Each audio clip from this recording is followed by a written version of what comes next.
Mike, we're here the 23rd day of July. It's a Thursday morning. We're here at Amana Farms.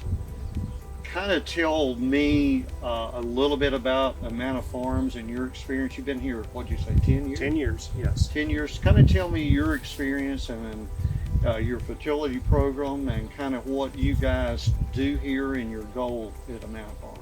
Okay, yes. So what we do here at Amana Farms, we farm about 7,500 acres of row crop. So we grow white corn, waxy corn, non-GMO soybeans. And so when we sit back, we start planning out. Most all of our fertility comes from cattle manure, liquid cattle manure that goes through our anaerobic digester, of which we generate electricity at the feedlot end of this farm, and we apply all their nutrients to the field. So that is we're able to really pull our nutrient levels up through our manures. So we buy very little commercial fertilizer. So our phosphorus, our nitrogen, mostly would all come through these manures. Through our tissue testing, we have a lot of the micronutrients that are in very good levels there. So we're very fortunate to have a source like that on this farm, and it's really, as we've seen application over a number of years of these manures, we've seen our fertility levels come up. We've seen our yields respond very well to these to our fertility. So really the guy at the feedlot that's managing the cattle that you guys are feeding is, you're finding out, is that goes through that animal and digested, you use that. So the ration and the formulas and everything he's using for those rations and he's putting together there is actually helping this crop, is that those micronutrients and that very well balanced feed comes through that manure, and you put it out here, you're finding that's filling a lot of this crop's needs as well. Yeah, absolutely. And we have begun to verify that over the last few years. We've always kind of wondered, we're putting these nutrients in the feed, does it translate into the plant? And we're finding out that absolutely, yes, it does. So some of our findings, and we started a long-term study this year with you here on Amana Farms. We're on 2 different sites. We have a soybean area that we're working with this year.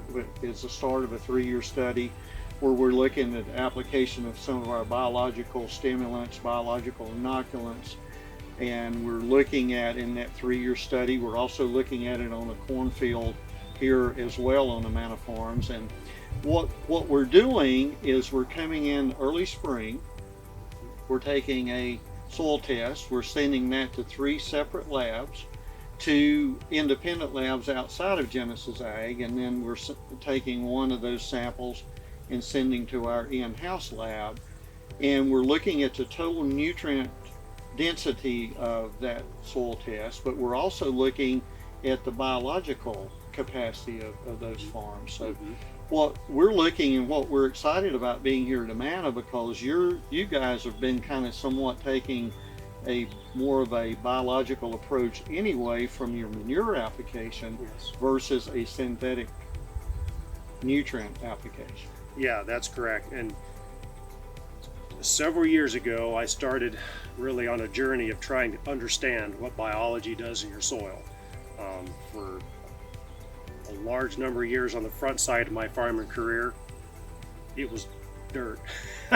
But now the understanding of soil as a living thing to be treated as such, which is a very valuable component of your crop production.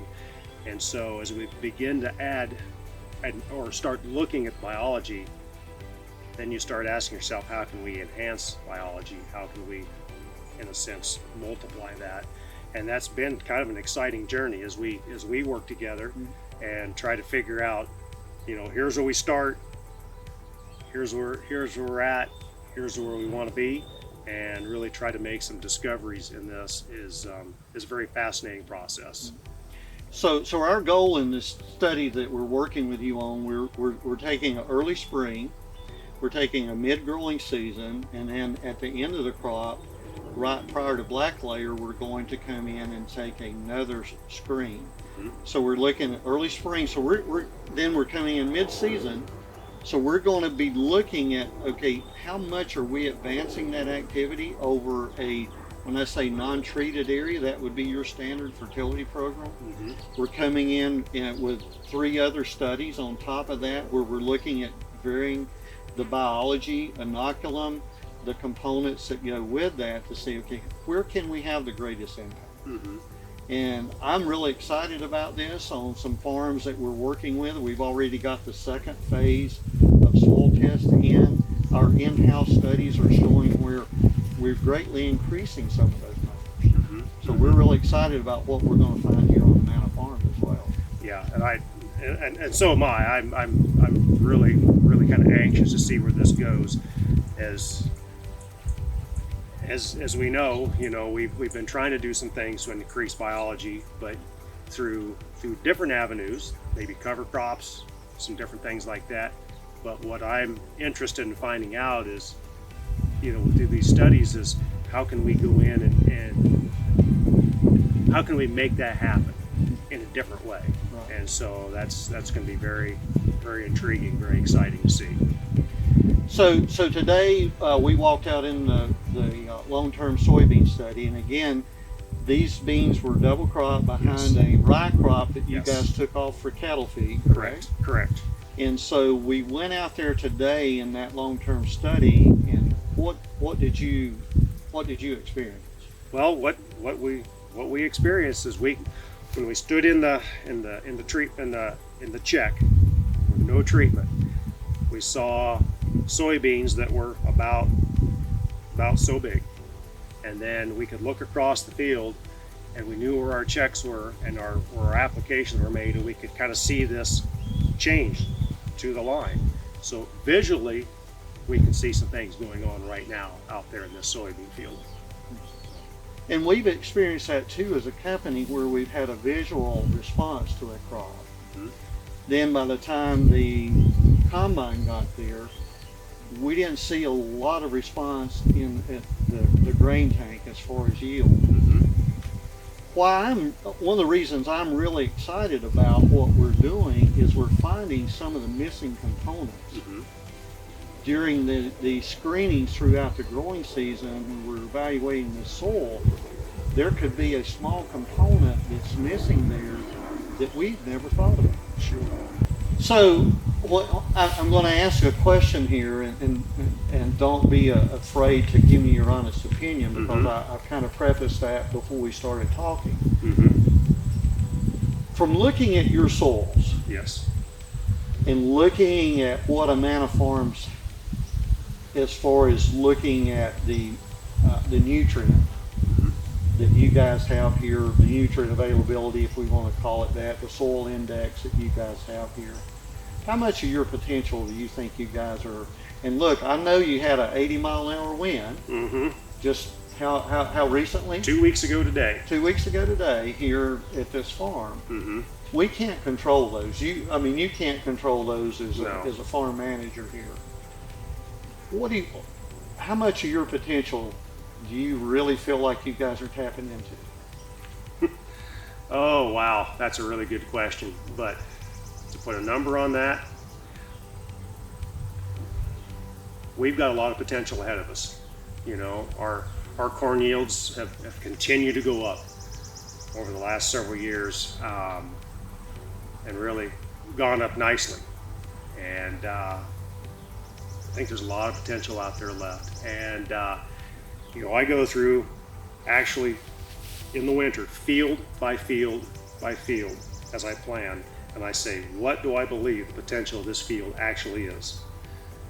And then I start saying, okay, how much manure, how much nutrients do we have, and start planning to shoot for that yield goal in the end.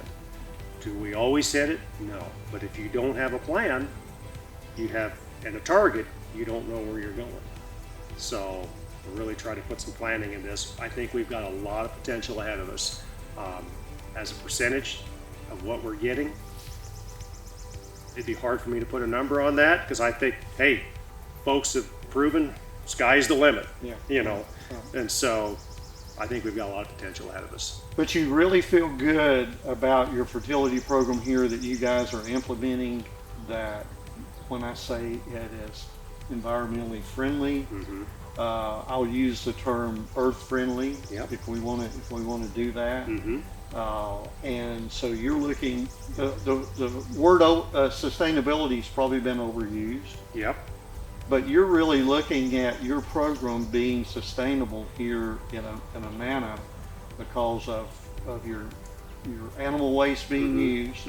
Then you're taking and feeding this crop, a portion of it, back to those animals. Yes. So you're taking a crop that's grown, feeding the animals in turn are feeding the next crop. Correct. To be grown. Yeah. So there's a complete cycle on a lot of these acres that, you know, exactly as you said, you know, it makes the full circle. And so, and on top of that, you know, we're capturing then the methane gas off that cycle and using that to power and turn into electricity that feeds the community. So there's a lot of neat things in this cycle, in this circle here, that are happening because of what's starting right here today. Well, we hope that we can be part of that as a company with Genesis Ag, that we're bringing some of our technologies here, our biological inoculants, you know, our biological stimulants, those things that we can help you move that up to a higher level of productivity here on this farm. You guys are doing a great job. So thank you.